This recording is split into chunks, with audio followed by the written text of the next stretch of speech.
Tradition ou innovation, c'est la question que se posent énormément de constructeurs. Et à cette question, il y a plusieurs réponses. Parfois, on choisit d'utiliser l'un pour faire vivre l'autre. Faire revivre le passé à travers le présent ou le futur, c'est exactement ce qu'a fait Renault avec la R5 de 2024.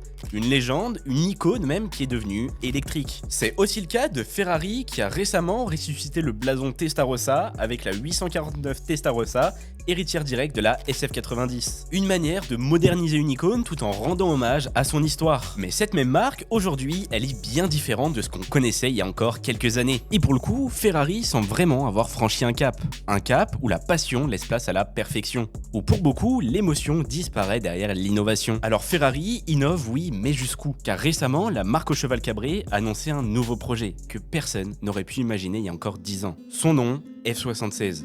Et il s'agit d'une hypercar, mais pas comme les autres, puisque cette hypercar est totalement numérique. Et personne, absolument personne, ne pourra jamais la conduire. Et c'est alors là qu'on peut se poser une vraie question, est-ce que Ferrari est allé trop loin?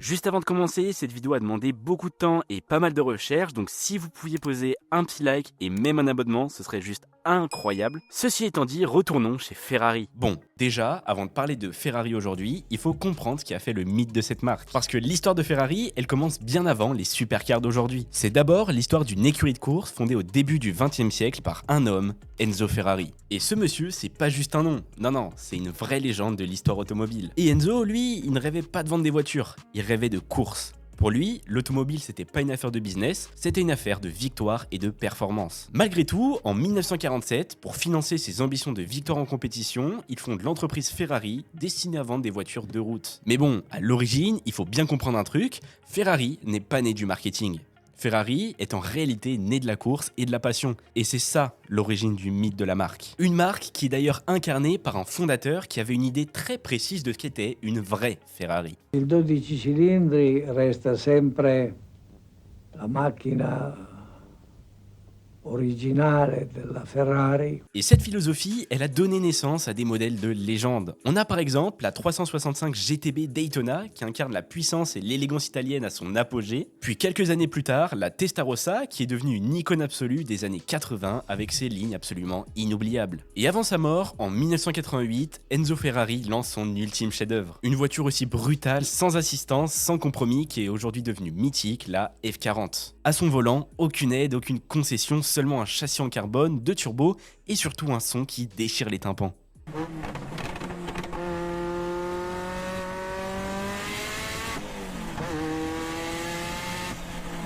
C'était une sorte de déclaration d'amour à la performance brute, une voiture qui ne cherchait pas à plaire à tout le monde, mais à rappeler ce qu'était vraiment une Ferrari. C'est aussi la dernière voiture validée par Enzo lui-même, et c'est en partie ce qui en fait aujourd'hui l'une des voitures les plus légendaires. Bon, maintenant que vous avez l'ADN principal de Ferrari, on avance un peu dans le temps, et on arrive ainsi au début des années 2000. À ce moment-là, la gamme Ferrari, elle est encore très logique. On retrouve déjà la Sportive V8 qui est légère et nerveuse, avec d'abord la 360 Modena, puis la F430, et enfin la 458 Italia. C'est donc clairement une évolution parfaite de la philosophie Ferrari à travers trois aspects principaux, la puissance, l'élégance et bien évidemment l'émotion. À côté, il y a la GTV12, plus noble, plus musclée et vraiment pensée pour la route. C'est là qu'on retrouve des modèles qui ont vraiment marqué le segment, comme la 575 Maranello ou bien la 599 GTB, mais aussi sa version spéciale, la 599 GTO. C'est de véritables symboles du grand tourisme à l'italienne qui ont participé aussi à forger l'image de Ferrari au début des années 2000. En parallèle, Ferrari s'ouvre un peu plus avec les GT4 places comme la 612 puis la FF au début des années 2000. Des voitures capables de transporter 4 personnes sans jamais pour autant renier le blason de la marque. Et tout en haut de la pyramide, au sommet du savoir-faire de Maranello, on retrouve ce que Ferrari appelle la supercar. Et à ce moment-là, c'était la Ferrari Enzo, une voiture conçue comme une Formule 1 pour la route et un hommage direct à son créateur. À cette époque, Ferrari avait encore un équilibre parfait entre tradition et performance,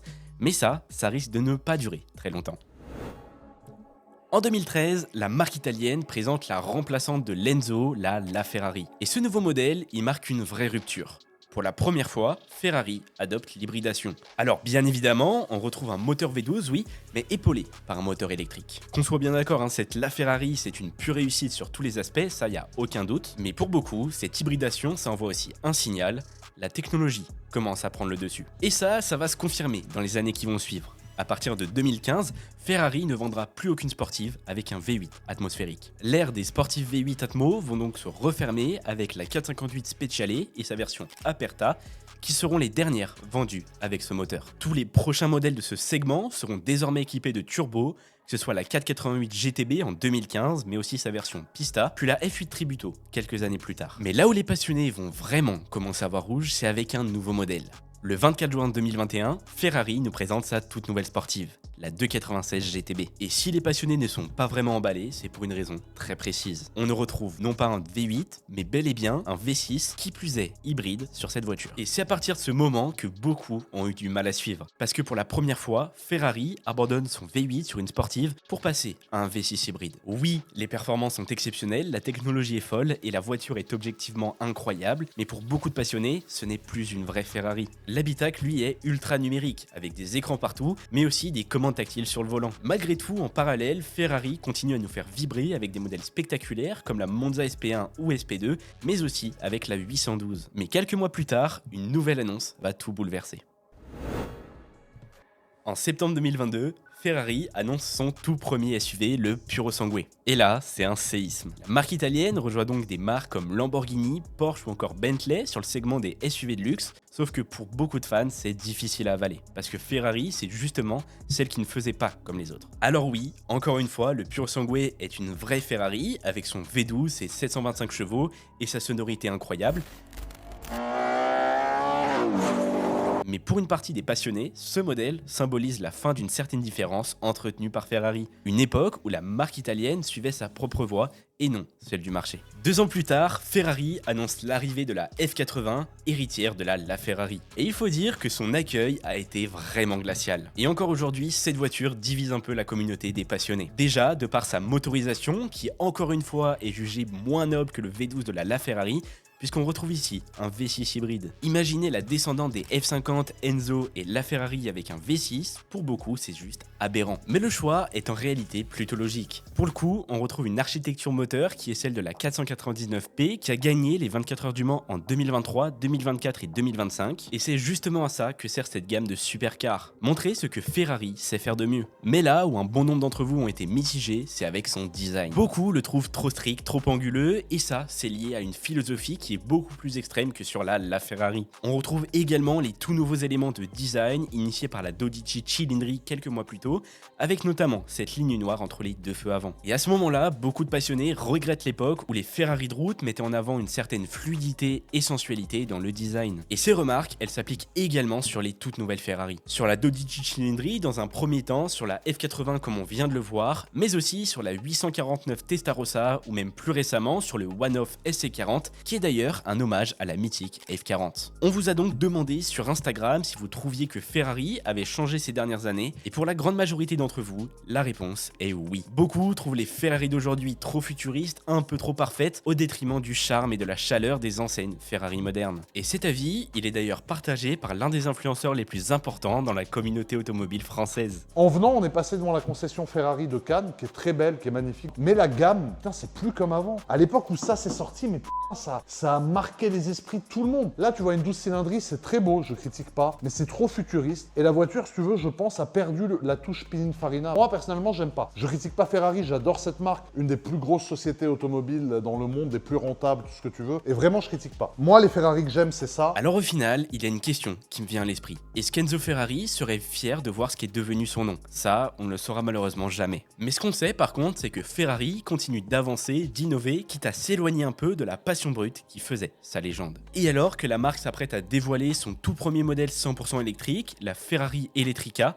un autre projet a fait beaucoup parler de lui. Un projet totalement inédit, car il y a peu, Ferrari a annoncé un modèle que personne ne pourra conduire. Et pour cause, ce sera une hypercar entièrement numérique. Cette Ferrari F76, c'est l'aboutissement d'une philosophie, mais aussi pour certains le début d'un paradoxe. Parce que cette fois-ci, Ferrari est allé encore plus loin dans l'innovation. La F76 n'a ni moteur, ni châssis, ni roue. Enfin si, mais uniquement dans le monde numérique. Une hypercar NFT donc conçue pour être vendue à une poignée de collectionneurs triés sur le volet. Et cette fois, aucun d'eux ne pourra la conduire. Ferrari délivrera à ses clients non pas une voiture, mais un certificat de possession numérique. Pour certains, c'est une prouesse artistique et technologique qui permet de repousser les frontières du luxe, mais pour d'autres, c'est juste une trahison. Parce que Ferrari, c'est le rugissement d'un V12, une certaine incarnation de la passion, où voir une supercar rouge nous faisait rêver, mais pas une image sur un écran. En tout cas, aujourd'hui, Ferrari assume un rythme affolant de nouveautés. Des modèles hybrides, électriques et même virtuels, mais aussi, et il ne faut pas l'oublier, des exceptions qui tentent de maintenir la passion. Une démonstration de force, ça oui, mais à ce rythme-là, la magie risquerait de se dissoudre dans la surenchère. Parce qu'à force de vouloir toujours plus, la marque italienne risque de devenir ce qu'elle a toujours refusé d'être, banal. Un peu à l'image d'un film culte qu'on étire à l'infini au point d'en oublier pourquoi on l'aimait à l'origine. Alors oui, Ferrari avance. Oui, Ferrari innove. Que ce soit sur la manière de motoriser ses voitures ou même de les designer, mais aussi en repensant la manière de vivre la passion automobile. Et en toute honnêteté, d'un côté, c'est une bonne chose. Parce qu'innover, c'est ce qui a toujours permis à Ferrari de rester en avance et de ne jamais se faire dépasser. Mais au final, en cherchant à vouloir être éternel, est-ce que Ferrari n'a pas oublié ce qui la rendait vivante? Est-ce qu'en voulant se projeter dans le futur, Ferrari n'est pas en train de trahir son passé?